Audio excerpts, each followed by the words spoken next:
আরে সকালবেলা থেকে মুডটা ভালোই ছিল, খাইলাম, রান্না করলাম, ফোন দেখলাম, কিন্তু ওই বেটি এসে আমার মুডটারে খারাপ করে দিল।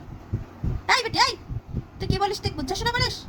আইসা আমার কইতাছে স্বামীর সংসারে কেউ কাজ করলেই দাসী হয়ে যায় না।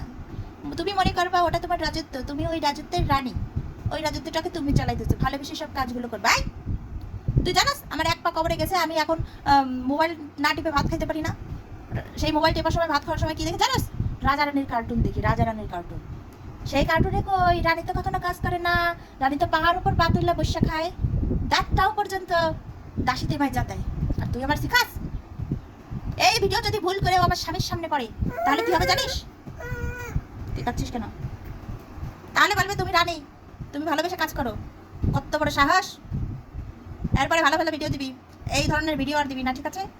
যাতে আমাদের মতো গৃহিণীদের কোনো সমস্যা হয়, তাহলে কিন্তু তোকে বয়কট করবো।